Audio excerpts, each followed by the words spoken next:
Good afternoon, everyone. On the behalf of South Asia Research Institute for Minorities, I warmly welcome you to today's international webinar. My name is Zehra Naqvi, and I will be your moderator for this session. Thank you for joining us. This webinar is a part of SARIM ongoing work to raise awareness about the caste-based exclusion and discrimination, especially in workplace and the industries across the South Asia. We are honored to have three amazing speakers with us today who will share their insights and experiences. So please welcome Mr. Harshul Singh, Ms. Mrudula Vanangamudi, and Mr. Mohan Rabidas. So firstly, I would like to invite Mohan Rabidas, a Dalit human rights defender and motivational speaker from Bangladesh. Thank you so much, Mohan, for joining us. Over to you, Mohan. Thank you very much. Nice to meet you, with you. Thank you, and I like to thank Sarim for inviting me, especially in your regular program. And we are very much interested to talk with the topics you already discussed or you already selected in your previous podcast.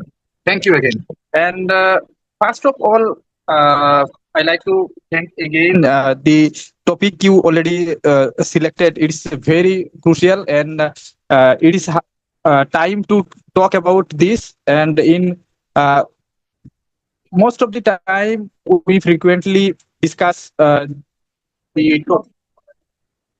topics, but right now it is time to discuss in details your topic, marginalized by caste discrimination in South Asian production networks.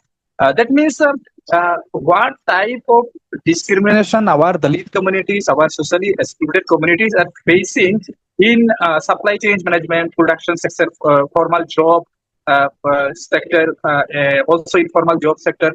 Especially your attention is on production networks, the production hub, the production house, garments and industries. What are the conditions of the Dalit community, socially excluded community in the production houses, production network? It is the main concern, it is the main discussed topic today. So I like to discuss this from the viewpoint of Bangladesh. First of all, I like to share with you the Dalit communities in Bangladesh estimated 3.5 to 6.5 million people endure profound marginalized rooted in caste-based discrimination, despite constitutional guarantees equality. And first of all, I like to describe about this situation of Dalit community, especially in Bangladesh, and that's why I am talking about this. The Dalit community are broadly categorized into Bengali Dalits. They are Namashudras, Rishis, Malos, such as, and indigenous Bangla-speaking groups traditionally engage in fishing, poetry, agriculture. Non-Bengali Dalits, there are Telugu, Kanpuri, Harijans also. Descendants of migrants brought during the British rule of sanitation, labor wars, and other impure occupation like manual scavenging and street sweeping, etc., systematically relegated to stigmatized jobs with hazardous conditions and exploitative wages. They face severe social exclusion, including untouchability practices that restricts access to public spaces, water source, temples, education. You already know that what kind of problem Dalit communities right now are facing worldwide, is facing especially in South Asia. It's our bad luck that in South Asia, India, Pakistan, Bangladesh, Nepal, the situation of Dalit community are very worse, especially in terms of untouchability. And the untouchability is happening in temples, education, etc. This discrimination intersects with acute housing segregation, as many are confined to overcrowded urban slums. In our in Bangladesh, if you have a previous experience to visit, you may see that there are lots of colonies in Dhaka and Narayanganj, big cities of Bangladesh. There are 41 colonies. Colonies means urban slums where there are very congested living opportunities, and it is totally undescribable how they are living in these slum areas. In it, there are inadequate sanitation, no land rights, resulting in multidimensional deprivation, where it most of household experience high exclusion in basic services, quantified by urban inclusion index, and lots of problems there are existing in Bangladesh. Lots of Dalit organizations like Bangladesh Dalit and Excluded Rights Movement, BDRM, Nagari Kuduk, and other organizations are fighting for the rights of Dalit community. And today's discussion topic is what are the condition of the discrimination of Dalit community in the production networks. It is I like to share some information on that topic. And it is very much discussed topic, I think, in Bangladesh, also presenting a complex landscape where historical hierarchies intersect with the modern economic system. Despite constitutional prohibitions, Dalit and lower caste minority face systematic exclusion across employment sectors.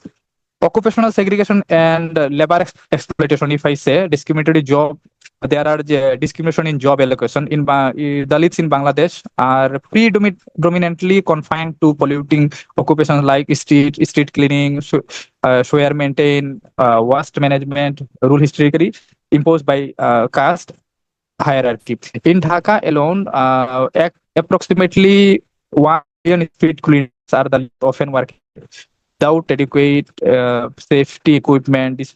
But they have to face a lot of problem during COVID-19. That time they were in high risk, as lots of the cleaning task they have to perform during COVID-19, and that was very crucial time with community also. And there are some precarious employment. Formal institutions perpetuate contractual insecurity. Though the present government taking some positive affirmative action for the development of the Dalit community, as like that, I like to thank the present interim government. They have decided to build houses and improve the sanitation system of the Dalit community, and they are started working also, and this is very positive sign. But their daily wages are is very low, and they are less paid. And if I like to request not only the government of Bangladesh but also the government of other countries to increase the salaries or wages of Dalit and socially excluded community who are involved in formal job sector or production houses or production networks. And if they get highly paid, and they can solve lots of their problems. In terms of international supply chains like as like garments, leather, agriculture, replicated caste hierarchy, Dalits perform the lowest value tasks, such as product assembly, while higher caste worker control design, marketing, etc.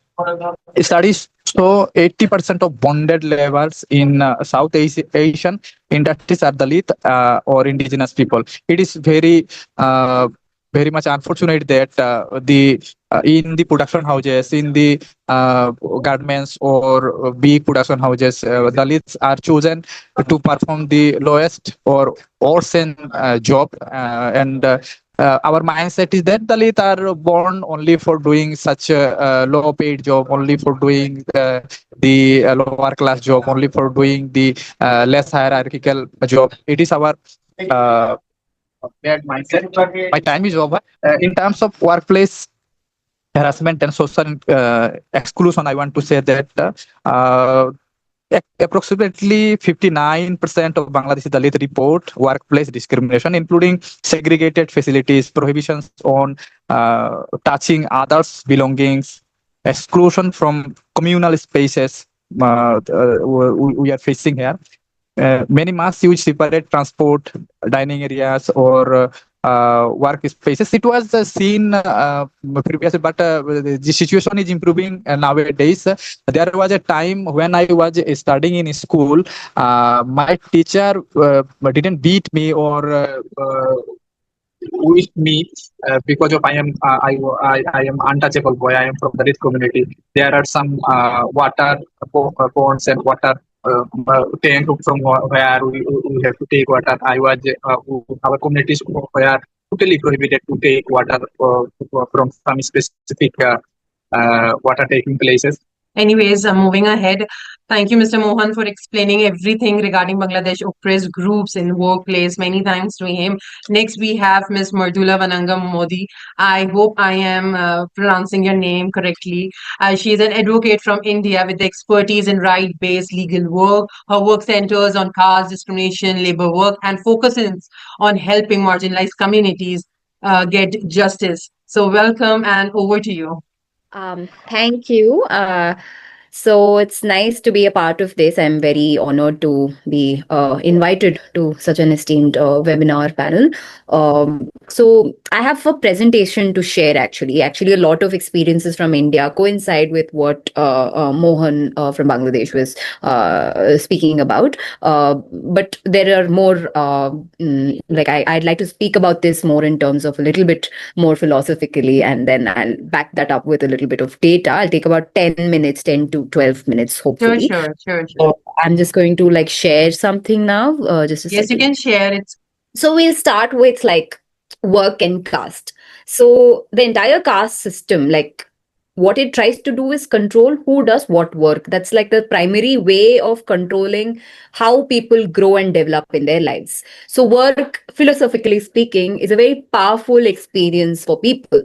So whatever work they do, they get rewarded and benefited accordingly in society, right? Which is a very natural thing in every culture and every society. Work is worship, and you do work and accordingly you get benefits and also punishment. I think if you do good work, you get good place in society, and if you don't, you don't. Now, what caste does is it interrupts this natural way of life, right? What it does is it says you can only, since you're born in so and so family, you can only do this work. So thereby they limit people's life chances. And a little more sophisticated manner of doing this is by cutting off a person's capacity to do certain kinds of work.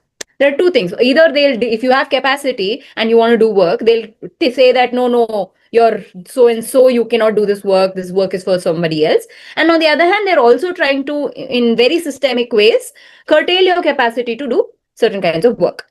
Now let's talk about work in a value chain, right? So for any product or service being an ultimate goal, and how do you start? There is an entire value chain, right? So in this value chain, how does caste divide people? So as Mohan ji had mentioned, at the lowest end of the value chain, where you require the most amount of physical labor or manual work, that's where the SC, ST or the Dalit, Adivasi, Bahujan folk are concentrated, right? And as you go higher up, so they are and also this is not just a lower end. I wouldn't like to call it a quote unquote lower end, because it is the most productive region of most productive end of the value chain. That's where value is created from scratch, right? So when you create value from scratch, they don't control what happens to the value they're creating. Who controls that? You go up the value chain, they create a hierarchy and say that these people towards closer to the power structures, they control how value that is created by these people in the lower end are distributed and appropriated. So they control what value it is sold at, what value, what they get, what the people who produce at this lower end or the more productive end get from the work that they do. Right? Because there are certain things that few artisan communities make, right? What they get for it is very less. Same thing if you put a brand and you make it, someone else is selling the same product, they immediately put a higher, I wouldn't name companies, but they'll put a higher price and it'll still be bought. But the fabric, the material, it's all the same. Right? So this is how caste controls the economy. This is just one example of how caste controls economy. It regulates economic behavior in India or in South Asia for that matter. right? Of course, its roots are in religion, but its most severe manifestation is in the economic reality, right? And Dr. Ambedkar had in his work mentioned how the quote unquote untouchables, the former untouchables, are last to be employed in the days of prosperity and the first to be fired in the days of adversity. So they are a bunch of disposable, they're treated, the Dalits in India and South Asia, in accordance with the religion, they are treated as the most disposable set of workers, laborers, right? And that's why are they disposable? Because there is certain kind of work that others will not do. So they need a bunch of disposable people who are in extremely desperate conditions and to be readily available to do that work if required. So the conditions that they are in is also such that they have no option. They have to do that work, whether they like it or not. They will not have, in the market, there is no other space for them. This is how the entire market and economy is structured. So that's the economic logic of caste. And I want you all to like pay attention to this particular quote by Dr. Ambedkar from this book called What the Congress and Gandhi Have Done to the Untouchables. It talks about caste as an economic system which permits exploitation without any obligation. See, the one thing that we need to remember is that the untouchables are not slaves to the Savarnas, right? They are not Shudras. They are not owned and they're not invested in as capital. They are not given any kind of skills. They're not, the society doesn't invest in their skill set or economic utility the way a slave is invested in, right? This is a very important, mental note to make, because in other societies, like be it the Roman slave society or even the African American society, the slave has value. The slave has some value. It is very inhuman to like sort of put a value like that on a person and their ability to do work, but they still had value. In a lot of ways, untouchables were rendered valueless in society. They are not to be taken care of, they're not invested in, they are not to be associated with socially. So when they're not associated with socially, they are only associated with towards very limited economic association. That too, in villages, they are supposed to take, clean the carcass and other dirty work that the upper caste will not do. Right? So this is the whole foundation, and what it does is it keeps these people very available for all kinds of exploitation. Right? They don't have any. So even a slave has utility that only he or she can do certain skill properly. They be it cooking or whatever. Right? That is invested in, but untouchable they with in that sense in the past, right? Now we are pushing ourselves to come forward and like upskill and do various kinds of work, but that's also very challenging, right? It's still not easy, right? Which is why we'll speak about the government sector, formal employment and unorganized sector shortly. But this is the whole thing, that there is nothing wrong with such a system, right? So this system of caste gives certain advantages, economic advantages to the upper caste, which and disadvantages to the lowered castes, right? And because of this existing social reality, the modern capitalism or modern production mechanisms, they follow this format of social reality, right? Again, I took you all back to the question, who creates value and who controls distribution of the value, right? And how does caste play a role?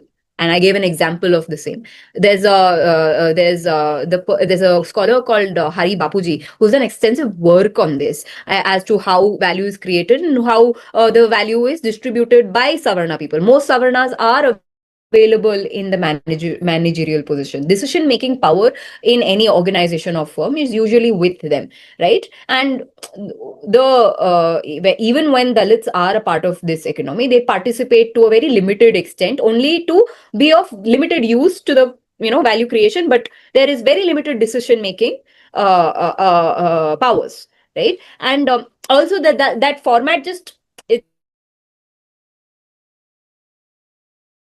if it happens in a form, it flows in. Recently, there were certain ads of a particular food delivery company, which is extremely casteist, right? And this entire format of food delivery, the way it functions in India, is also like very casteist because of the control that they put on like what kind of food, who delivers and who delivers to whose house. These have all been issues in our country, and primary reason, a root cause would be caste, right? Because market may supply and demand is controlled by caste, right?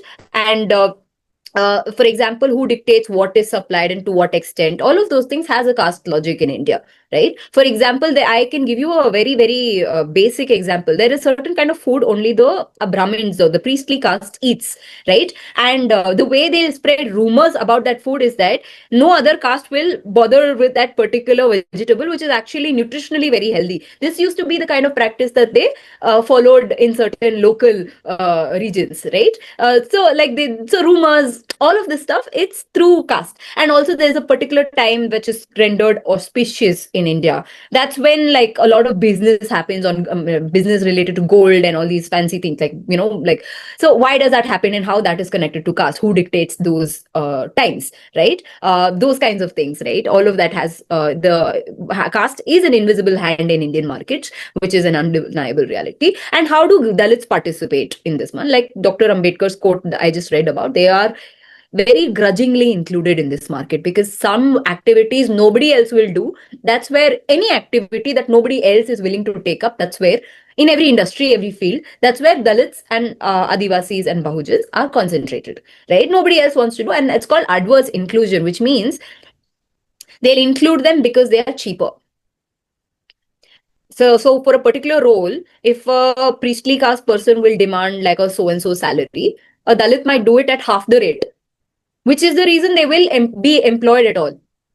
So this is a concept of adverse inclusion, which a scholar called Asim Prakash has worked on, and I'll come to that bit a little more, right? And also now this is the reason why for Dalits in our country, the only space or industry or the sector which gives us some kind of justice is the public employment sector. Right, that's the only place, but that is also shrinking every day. Especially over the last 10 years, government jobs have shrunk to a very small extent, which means that our constitutional right to reservation is very limited. So these government jobs are the only means for a dignified livelihood for if you're a Dalit person in India, right? Because every other sector, especially even the formal private sector, will not take Dalits in on grounds of quote unquote merit, which is a fallacious concept. We'll come to that later, right? Or they'll find other ways to exclude, and they'll only have their own people in the formal employment sector. And then you have the unorganized sector, which is the most rampant in India, because 90% of Indian economy is run through the unorganized sector. Now here, this is where caste is most important, because if you are within the right networks, you have protection. But without that, you're in the wild, wild west. So you're basically, if you're Dalit and you're entering the unorganized sector, you're very liable to be exploited, because when you don't have caste capital in terms of people and also some kind of wealth and information, it is very hard to survive in this, in the unorganized sector. Survive and thrive, especially over the long term. So that is the situation. Then how does caste, like there's a study by Ashwini Deshpande from, I think, Ashoka University, it's Smriti Sharma from 2013, which spoke about how Dalits, SC/ST people own very little enterprises, even though they're found working in significant numbers. They are not owners of these enterprises, and when they do own enterprises, they're very small. They're usually rural or semi-urban, and usually they are single entrepreneurs. They don't work as a community. They're usually just one-off people, 1% or 2% sole entrepreneurship or enterprise. They do that sole proprietorship, it's what that's called, and they own individually, and they're mostly in the manufacturing of lower end materials. That's the segment they are. It's medium and small industries. That's where they are concentrated when they are owners. That is very limited. Third thing is that there are certain business activities that SCSTs are concentrated on, again, which no other people do. And again, even they're much lower on the values chain. Given leather industry, for example, they're usually not the owners or the people who are like the top stakeholders. They're usually the people who are in the production. Then, so again, this I've already covered how Dalit businesses as wholes are on the very lower end of the value chain. They're not in service fields as much as they are in the manufacturing sector. Service field is again something which requires more social capital, cultural capital, which is why Dalits are unable to make it much into the service service fields. They're probably there in barbery, like cutting hair and all of those smaller scales, but not high-end service sectors. So they're very limited presence there. Then again, very little in food industry, very few little presence in the food industry is also what they had discovered. So this is a study by Ashwini Deshpande and Smriti Sharma from 2013, which kind of mapped out where Dalits are concentrated in the Indian economy. So what are the challenges? I'll try to wrap up with this. Challenges are many, and very basic challenges are that there is very limited access to institutional credit, financial literacy, and we struggle with basic things like accessing loans to start a business. So how do you start a business and own businesses? You have to start somewhere, right? We don't have the necessary assets to, first of all, get access to these loans, right? And what is available is informal credit systems, which are very exploitative for Dalits, especially for Dalits, because even though credit is available in informal sectors, they're not at a reasonable or a fair or a just terms and conditions. A lot of Dalits, when they do work hard and they take loan, they let them work and develop a asset to a certain extent, be it land or whatever. And then they'll say that we've given you this much money, now give us this land. Because now when they see the prosperity happening, when the development of that asset is taking place, they'll come and take everything back. So this is how a lot of Dalits have lost land in India, especially the agricultural land, because when they may be given land, they might have some land, and when they want to invest in it and develop it, they don't have the capital, so they have to go to informal credit systems. They don't get credit institutionally, and because of that chain of exploitation continues. The next thing is that social capital. Social capital is, again, it's not about what you know, but who you know also. Dalits know very few people and nobody knows Dalits.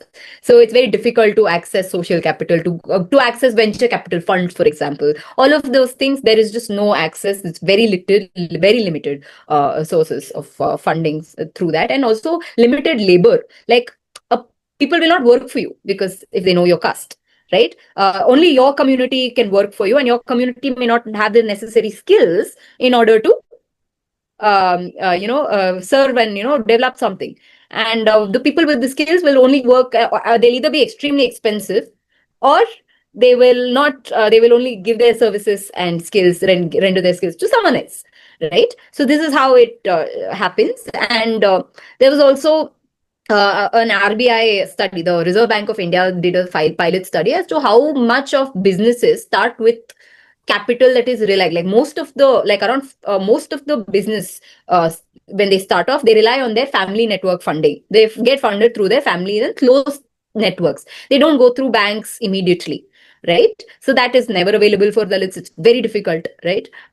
So again, and then what do you need, like, to invest big, to thrive in a very competitive market? You might need a risk appetite, which again Dalits will not have because of their because of social stigma, because of lack of safety nets, because of psychologically debilitation because of caste. All of these factors are very, very critical in determining what happens to a Dalit businessman if they take that one step forward, how many challenges they have to face.